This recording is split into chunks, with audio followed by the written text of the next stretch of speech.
No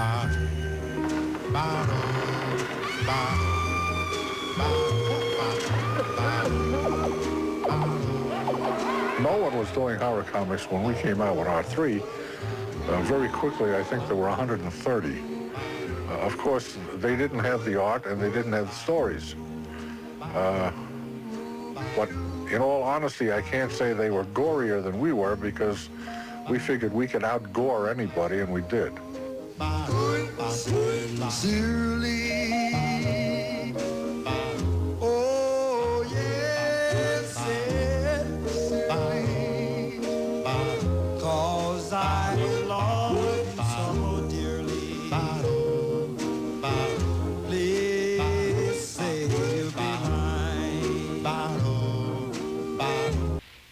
Guy murders his wife and he eats her, so he can get rid of the evidence. What should we do with it? So, we'd come up with some crazy gimmick with a snap ending. We always love to have shock endings and surprise things, much like the kind of thing that Twilight Zone had afterwards, and Alfred Hitchcock.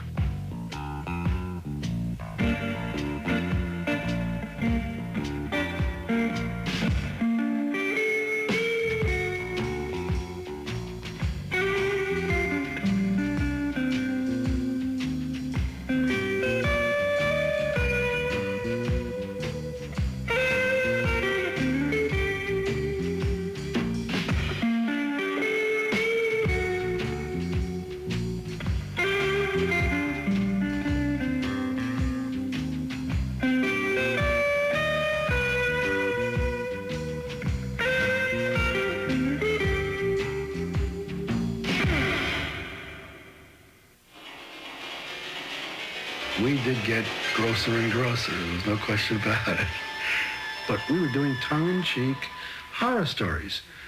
And they were starting to say things like, hey, this is ruining our kids, and they're going to become ghouls, vampires, and murderers, which is a lot of nonsense.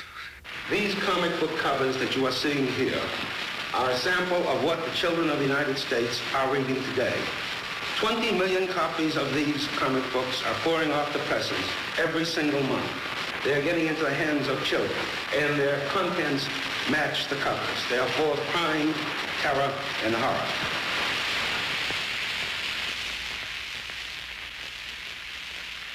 They were attacking the crime comics, which preceded me. They were attacking Superman back in the 30s and 40s because some kid might think he could fly and jump off the roof. They attacked comic books because you couldn't read the print, and it was ruining all the kids' eyes. They came up with more damn reasons to attack comics over the years. It's really kind of ludicrous when you look back.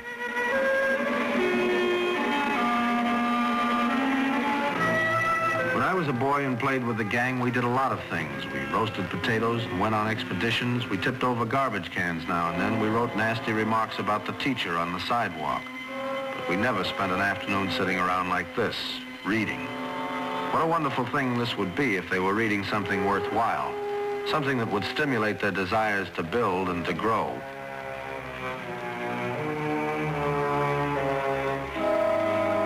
But they're not reading anything constructive. They're reading stories devoted to adultery, to sexual perversion, to horror, to the most despicable of crimes.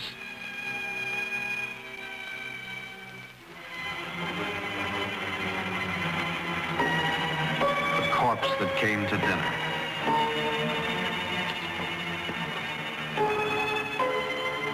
One of the wonderfully appealing things about children is that they haven't yet come to the age where reality and unreality are divorced. The emotional impact of something they read in a comic book may be much the same as a real-life situation they witness. Horror and crime comics upset kids. I'm not talking about any subtle distortion of their emotional makeup. I think that occurs too.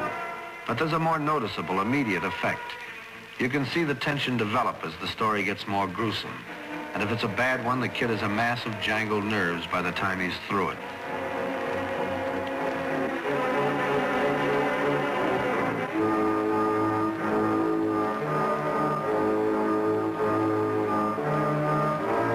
I try always to contact the most highly qualified experts on the subject, so let's talk to some experts on comic books. You want to give me your name, son? David Freeman. And how old are you? 11. Tell me how comic books make you feel, Dave. Well, they don't make me feel too good. A couple of times I read a comic book, I threw up. The real question is this: are comic books good or are they not good?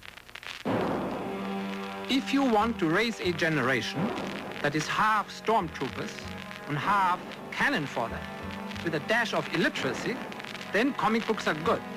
In fact, they are perfect. Just a very short while ago, an 11-year-old boy committed a holdup in California and killed a woman of 42.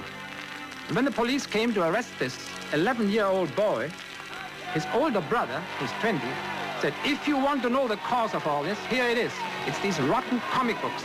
Cut them out, and things like this would not happen. It is my opinion, without any reasonable doubt, and without any reservation, that comic books are an important contributing factor in many cases of juvenile delinquency. The Senate Subcommittee on Juvenile Delinquency had as a prime witness Wortham. Now, as soon as I heard this thing was formed, I asked for permission to appear. 2 decades ago, my late father was instrumental in starting the comic magazine industry. He edited the first few issues of the first modern comic magazine, Famous Funnies. Famous what? Funnies. I was the first publisher in these United States to publish horror comics. I'm responsible. I started them. Some may not like them. That's a matter of personal taste.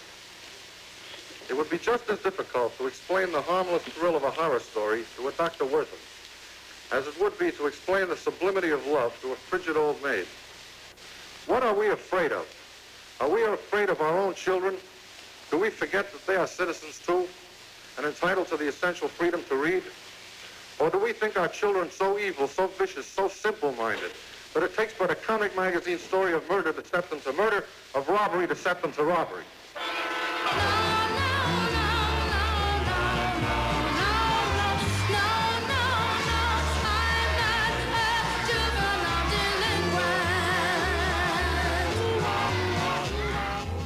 After the Senate subcommittee hearings, when the industry was somewhat in disarray, the other publishers kind of took over, and all they wanted was a censor.